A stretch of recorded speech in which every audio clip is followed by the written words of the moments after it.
नमस्कार मित्रांनो, इन्व्हेस्टमेंट माहिती यूट्यूब चॅनलवर तुमच्या सगळ्यांचे स्वागत आहे.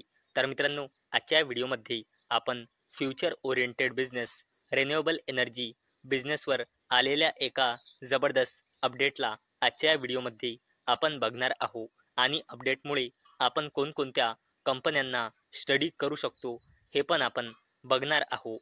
तर मित्रांनो, करंटली इंडियाची रिन्युएबल एनर्जी कॅपॅसिटी आहे ॲप्रॉक्सिमेटली 343 गिगावॅट आणि मित्रांनो, इंडियाचा टार्गेट आहे जो स्वतः आपल्या PM नरेंद्र मोदी यांनी सेट केला आहे.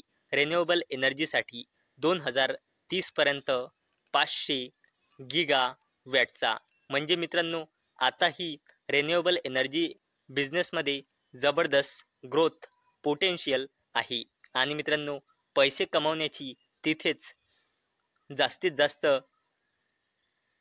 अपॉर्च्युनिटी क्रिएट होतात, ज्या बिझनेसमध्ये जबरदस्त ग्रोथ असते. आणि मित्रांनो, या रिन्युएबल एनर्जीच्या बिझनेसमध्ये जबरदस्तपणे आतापर्यंतही ग्रोथ झाली आहे आणि पुढेही ग्रोथ होण्याचा या बिझनेसमध्ये पोटेन्शियल आहे. तर चला अपडेटला डिटेलमध्ये समजून घेऊया आणि कोणकोणत्या कंपन्यांना आपण स्टडी करू शकतो हे पण आपण आजच्या व्हिडिओमध्ये बघणार आहोत. तर मित्रांनो, अपडेटचा हेडिंग तुम्ही इथे वाचू शकता. India ads 7.3 gigawatt renewable capacity in जून.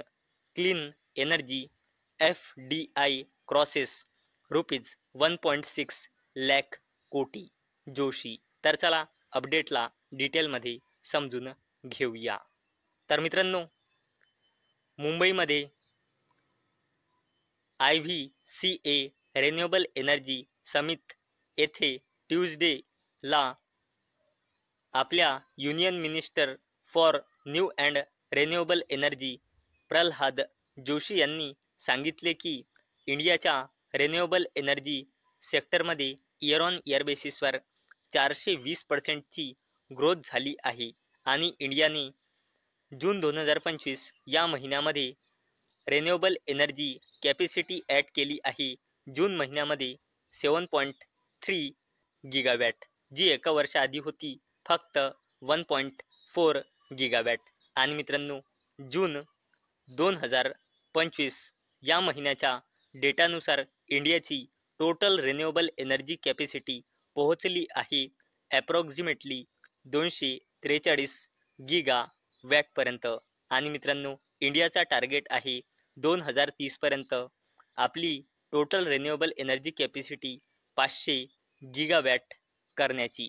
आणि मित्रांनो, प्रल्हाद जोशी यांनी हायलाईट केले की सगळ्यात जास्त इंडियाच्या रिन्युएबल एनर्जी कॅपॅसिटीमध्ये कंट्रीब्युशन करत आहे सोलार एनर्जी कॅपॅसिटी, जी 2014 मध्ये होती फक्त 2.82 गिगावॅट आणि आता 2025 मध्ये वाढून झाली आहे 117 गिगावॅट.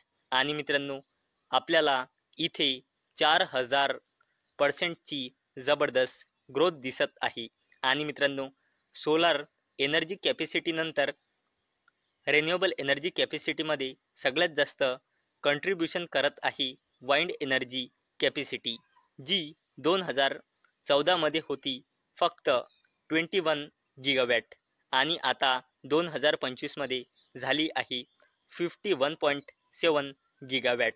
आणि इथे आपल्याला 140% जबरदस्त ग्रोथ दिसत आहे. आणि मित्रांनो, हा जो बिझनेस आहे सोलार एनर्जी कॅपॅसिटी आणि वाइंड एनर्जी कॅपॅसिटी, हा आतापर्यंत जबरदस्तपणे ग्रो झाला आहे. आणि मित्रांनो, या दोन्ही बिझनेसमध्ये अजून ग्रो होण्याचा पोटेन्शियल आहे. कारण मित्रांनो, 2030 साठी इंडियाने 500 गिगावॅटचा रिन्युएबल एनर्जी कॅपॅसिटीसाठी टार्गेट सेट केला आहे. आणि मित्रांनो, याचमुळे सोलार एनर्जी आणि वाइंड एनर्जीचे बिझनेस जबरदस्तपणे वाढू शकते. आणि मित्रांनो, 2020 पासून रिन्युएबल एनर्जी सेक्टरमध्ये FDI म्हणजे फॉरेन डायरेक्ट इन्व्हेस्टमेंट झाली आहे 1.6 लाख कोटी रुपयांची, जी फक्त 2023 मध्ये झाली आहे 42,000 कोटी रुपयांची. आणि मित्रांनो 2025च्या क्वार्टर 1 मध्ये clean energy investment year on year बेसिसवर 7.7 टाइम्सने वाढून झाली आहे 9.8 बिलियन डॉलर, म्हणजे 81,700 कोटी रुपये. तर मित्रांनो आतापर्यंत आपण रिन्युएबल एनर्जी वरचा एक जबरदस्त अपडेट बघितला. आणि मित्रांनो तसेच बघितले की रिन्युएबल एनर्जी बिझनेसमध्ये फॉरेन डायरेक्ट इन्व्हेस्टमेंट जबरदस्तपणे वाढत आहे. तर चला या अपडेटमुळे आपण कोणकोणत्या कंपन्यांना स्टडी करू शकतो हे पण आपण बघून घेऊया. तर मित्रांनो या अपडेटमुळे आपण अडानी ग्रुपची जबरदस्त कंपनी अडानी ग्रीन एनर्जी लिमिटेडला स्टडी करू शकतो. आणि अवेलेबल डेटानुसार म्हणजे मार्च 2025 नुसार कंपनीमध्ये प्रमोटर्सची होल्डिंग आहे 60.93%, FISची होल्डिंग आहे 12.45%, DISची होल्डिंग आहे 2.40% आणि या कंपनीमध्ये पब्लिकची होल्डिंग आहे 24.22%. आणि मित्रांनो या अपडेटमुळे आपण टाटा ग्रुपची जबरदस्त कंपनी टाटा पॉवर कंपनी लिमिटेडला सुद्धा स्टडी करू शकतो. आणि अवेलेबल डेटानुसार म्हणजे मार्च 2025 नुसार या कंपनीमध्ये प्रमोटर्सची होल्डिंग आहे 46.86%, FISची होल्डिंग आहे 9.38%, DISची होल्डिंग आहे 15.87% आणि या कंपनीमध्ये पब्लिकची होल्डिंग आहे 27.57%.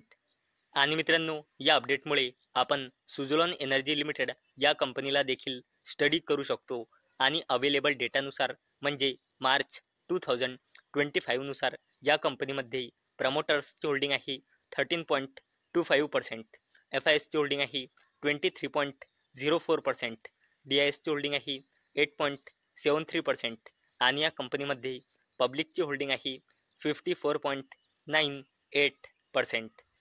आणि मित्रांनो या अपडेटमुळे आपण आयनॉक्स वाइंड लिमिटेड या कंपनीला देखील स्टडी करू शकतो.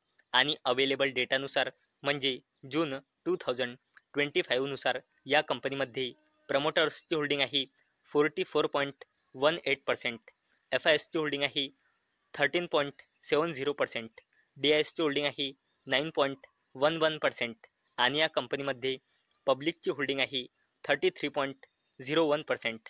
तर मित्रांनो आजच्या या व्हिडिओमध्ये आपण बघितले की गव्हर्नमेंटकडून रिन्युएबल एनर्जी बिझनेसवर आलेल्या एक जबरदस्त डेटा. आणि मित्रांनो त्या डेटामध्ये आपण बघितले की रिन्युएबल एनर्जीला सगळ्यात जास्त सपोर्ट मिळत आहे सोलार आणि वाइंड एनर्जी कॅपॅसिटीचा. आणि मित्रांनो नंतर आपण बघितले की रिन्युएबल एनर्जी सेक्टरमध्ये फॉरेन डायरेक्ट इन्व्हेस्टमेंट जबरदस्तपणे लगातार वाढत आहे. आणि मित्रांनो फ्युचरमध्ये सुद्धा या बिझनेसमध्ये पोटेन्शियल आहे की अशाच प्रकारे हा बिझनेस वाढू शकतो आणि फॉरेन डायरेक्ट इन्व्हेस्टमेंट सुद्धा या बिझनेसमध्ये वाढू शकते. आणि मित्रांनो त्यानंतर आपण बघितले की या अपडेटमुळे आपण कोणकोणत्या कंपन्यांना स्टडी करू शकतो. तर मित्रांनो मला अपेक्षा आहे हा व्हिडिओ तुम्हाला इन्फॉर्मेटिव्ह वाटला असेल. तर मित्रांनो जर तुम्हाला हा व्हिडिओ इन्फॉर्मेटिव्ह वाटला असेल तर या व्हिडिओला लाईक करा आणि चॅनलला सबस्क्राईब करा. आणि मित्रांनो हा व्हिडिओ फक्त आणि फक्त एज्युकेशन पर्पजसाठी बनवलेला आहे. माझ्याकडून काहीही रेकमेंडेशन नाही की तुम्ही या स्टॉक्सना बाय करा, सेल करा किंवा होल्ड करा. तर चला भेटूया नेक्स्ट व्हिडिओमध्ये. तोपर्यंत टाटा, बाय बाय.